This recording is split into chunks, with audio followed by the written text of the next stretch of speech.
Hey there, fellow hungry travelers. Mark here with Wolters World, and today we're in Vicenza, Italy. We're actually outside of one of my favorite places, La Pausa dei Dogi.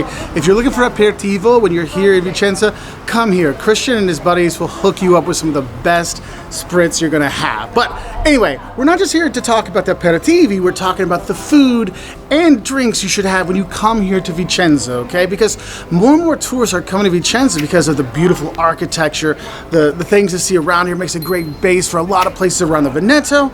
And you get some really good food when you're here. And probably the most famous food from here, if you talk to other Italians, is bacala alla vicentina, which is codfish Vicenza style, which when you have it, it looks kind of like a little codfish stew on the side, and you'll have it with polenta. There's lots of places to serve it around here. If you want to, like, kind of a nice, fun place to go to have it, you can get it at Righetti for lunch someday when you're here, but it's available all over town, and it's one of those things that's really typical from here, which is weird because Vicenza is landlocked and codfish is from the sea, but that's from the history of Vicenza, because a lot of the Vicentini were actually sailors for Venice, and so they brought the food that they ate on their travels back, which is really kind of nice. So that's one thing.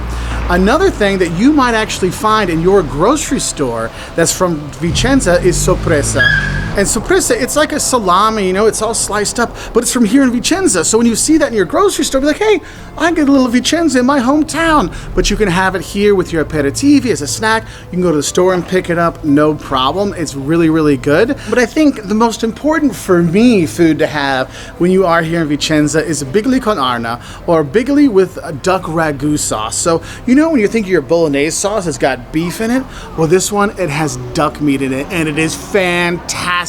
And then what really, for me, makes it pop are the bigli noodles. So bigli, if you're not sure, it looks like a really fat spaghetti noodle, but it's an egg noodle, so it's a little bit different than your normal pasta, but it's so good. It really sucks up the flavor of the duck ragu.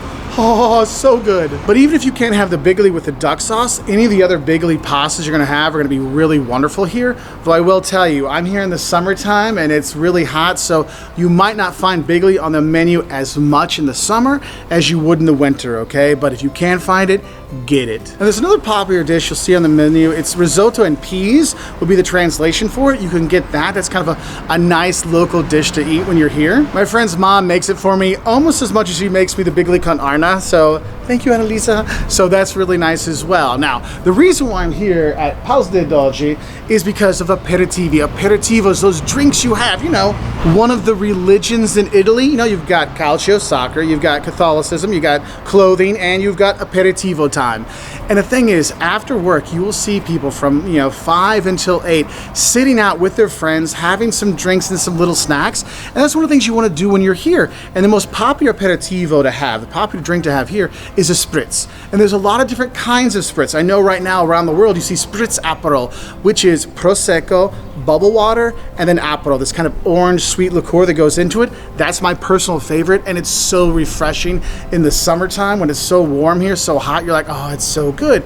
But there's lots of different versions, okay? So when you're here, you got Spritz Aperol, which is kind of like the sweet orange, and then you have a Spritz Campari, which is the bubble water, Prosecco, and then it puts Campari in there, which is a more bitter flavor you're gonna have, and those are the two most popular ones. So when you go and you ask for a Spritz, they'll be like, oh, Aperol or Campari. Now, some people like them together, and you're indecisive, so of course they call it Spritz Indeciso, which is like, I'm undecided, I'm indecisive on this. You can have that, and that mixes Aperol and Campari with the Prosecco and bubble water. Now, you might see one called a Spritz Select. That's actually from Venice, and that's a really bitter liqueur that goes in there. It's Jocelyn likes it. It's not my jam, but it's another kind you'll have. You'll see it's more red looking when you get that Spritz. But some people, like my friend Kika, she is all about Spritz Liscio, which is like a clean Spritz, which is just Prosecco and bubble water. And of course ice in there, and it's just so refreshing. You can have that. But when you go get your aperitivs, those drinks, they'll usually bring out some little snacks for you, and sometimes that Suppressa will be there, or there might be some other really nice things from around this area, because Asiago, you know, the Asiago cheeses you've heard about, that's actually here in this province, and you can actually get the great cheeses from Asiago when you are here. I mean, we had a plate of Asiago cheeses, various kinds. We were here with our Suppressa the other night. Oh, it was so good. Also, you're by Morostica, the cherries from there are fantastic. But also there's the liqueurs you might want to try when you're around here. There's a small town you can go to that makes mezzo, which is another kind of pre-made cocktail cocktail you can have, and you'll see it more and more. We actually went and visited them and filmed with them a few years ago. Had a wonderful time with them. But I think the strong after dinner drink you need to make sure you have when you're here is grappa. And the thing is, you can go to Bassano del Grappa, you know where the name's from, and go have grappa, the really strong liquor, underneath the bridge in grappa. It's awesome. Great day trip from here, by the way. But you can have grappa for an after dinner kind of make your belly feel better after all that pasta and all the great food you've had here. Now, I know some people, grappa is a little too strong. They like something a little bit sweeter. There's actually torcalato, which is a sweet dessert wine that's from this region. Another wine that's from here is Gambellata. I know I'm butchering the names. I'm sorry, my Italian sucks.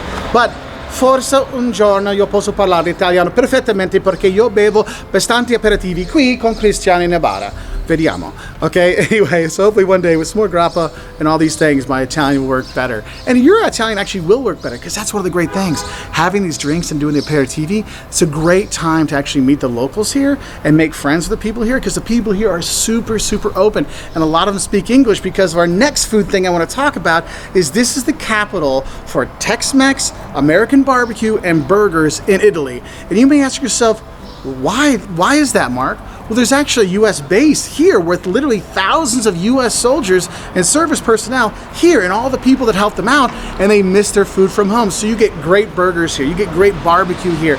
You get, I mean, if you want to get that spaghetti with meatballs or the Kraft macaroni and cheese stuff from home, there's a place by the base that will sell it. But honestly, I know sometimes when people travel around a lot, they miss food from home. So if you're American and you miss your American food, or somebody wants to try American food, you can have great American food when you're here by the base, but also not by the base. Because we were at the Prince of Wales. It was a Welsh pub, English pub. We went to fantastic burgers there. There's birrerias, there's breweries around here you can go and have great food. So you've got a lot more options than just pasta and pizza when you are here. Though the pasta and pizza is fantastic here as well. So there is that. I actually had pizza that had the duck ragu sauce on it. Oh, so good, okay? So some other little things I want to tell you about eating here in Vicenza. One thing you need to know is if you want to eat kind of downtown on the weekends, Thursday, Friday, Saturday nights, you need to make sure you make reservations. Otherwise, you'll just keep wandering around trying to find a place. So when you wander around enjoying the city and you see a place in the afternoon, you see someone there, like, oh, could I get a reservation for 2? Or could I get a reservation for 4 for tonight? Maybe they don't have space tonight, but they might have it for tomorrow. So you get those things set up, because my goodness, the food here is fantastic. Whether it's the bigoli, whether it's the bacala, or whether it's just sitting back and having some spritz, you're gonna love eating and drinking here in Vicenza. So if you do come, say hi to my buddy Christian at his bar. I wish you all the best, and I'll say bye from here in Vicenza, Italy.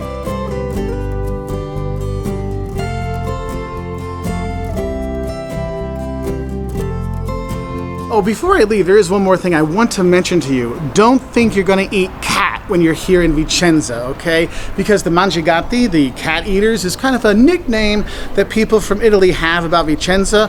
That was because in some really tough times, there might have been a cat eaten or two. I'm not gonna say yes or no on that one, but that is one of those things that people talk about here in Vicenza. But don't worry, there's no cats you're gonna eat here. Though I haven't seen any cats wandering around. Ciao from Vicenza.